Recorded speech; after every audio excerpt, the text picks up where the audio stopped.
ഒരു കാലത്ത് മലയാള സിനിമയിലെ ഹിറ്റായ പല ചിത്രങ്ങളിലും ഒരുമിച്ചുണ്ടായിരുന്ന നായികയും നായകനുമായിരുന്നു സുരേഷ് ഗോപിയും മഞ്ജു വാര്യരും. കളിയാട്ടം പോലുള്ള വമ്പൻ ചിത്രങ്ങൾ കേരളക്കര ആഘോഷമാക്കിയ കാലഘട്ടമായിരുന്നു അത്. ആ സമയത്ത് ദിലീപിൻ്റെയും മഞ്ജുവിൻ്റെയും പ്രണയം അതിൻ്റെ തീവ്രതയിൽ നിൽക്കുന്ന ഒരു ഭാഗത്ത്. ഇവരുടെ പ്രണയത്തിൻ്റെ പേരിൽ യാതൊരു കാര്യവുമില്ലാതെ പഴി കേൾക്കേണ്ടി വന്നിട്ടുണ്ട് സുരേഷ് ഗോപിക്ക്. എങ്കിലും അതൊക്കെ തൻ്റെ സുഹൃത്തുക്കളുടെ സ്വപ്നങ്ങൾ പൂവണിയാനായി പ്രയോജനപ്പെടുമെങ്കിലാവട്ടെ എന്നാണ് സുരേഷ് ഗോപി എന്ന ആത്മസുഹൃത്ത് കരുതിയത്. ദിലീപിൻ്റെയും മഞ്ജുവിൻ്റെയും മനസാക്ഷി സൂക്ഷിപ്പുകാരൻ എന്ന പേരുകൂടി സുരേഷ് ഗോപിക്കുണ്ടായിരുന്നു. പക്ഷേ ദിലീപും മഞ്ജുവും വേർപിരിയുകയും അതിന് പിന്നാലെ നടിയാക്രമണ കേസുമൊക്കെ ആയപ്പോൾ സുരേഷ് ഗോപി സപ്പോർട്ട് ചെയ്തത് ദിലീപിനെയാണെന്നാണ് എല്ലാവരും പറയുന്നത്. അതുകൊണ്ട് തന്നെ മകളുടെ വിവാഹ ചടങ്ങിലേക്ക് പോലും മഞ്ജുവിന് ക്ഷണം ലഭിക്കാതായെന്നാണ് പറയപ്പെടുന്നത്. പിന്നീട് ഭാഗ്യ സുരേഷും ഭർത്താവും മഞ്ജുവിനെ കണ്ടിരുന്നു എന്നൊക്കെ പറയപ്പെടുന്നുണ്ടെങ്കിലും ഇതൊന്നും സത്യമാണെന്നതിന് തെളിവുകളൊന്നുമില്ല.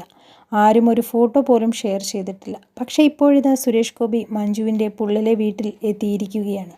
സുരേഷ് ഗോപി തൃശ്ശൂർ സ്ഥാനാർത്ഥിയായി മത്സരിക്കുകയാണ്. അദ്ദേഹത്തിന് എല്ലാവരുടെയും സഹകരണവും സപ്പോർട്ടും ആവശ്യമായതുകൊണ്ട് ഇവർ ഒഴിച്ചുകൂടാനാവാത്ത ഘടകമാണ്. അതുകൊണ്ട് തന്നെ അദ്ദേഹം നേരിട്ടെത്തി മഞ്ജുവിൻ്റെ അമ്മയോടും സഹോദരനോടും കുടുംബത്തോടുമൊക്കെ തൻ്റെ ക്ഷമാപണം നടത്തുകയും സഹകരിക്കണമെന്ന് പറയുകയും ചെയ്യുകയായിരുന്നു അത്രേ. മഞ്ജുവിനെ എല്ലാം ക്ഷമിച്ച് സ്നേഹത്തോടെ അകന്നു പോകുന്നവരെ ചേർത്ത് പിടിക്കാൻ ഒരു പ്രത്യേക കഴിവ് തന്നെയാണുള്ളത്. അതുകൊണ്ട് തന്നെ എല്ലാം മറന്ന് സുരേഷ് ഗോപിയെ സ്നേഹത്തോടെ സ്വീകരിച്ചു എന്നും ഇപ്പോൾ സോഷ്യൽ മീഡിയയിൽ പ്രചരിക്കുകയാണ്.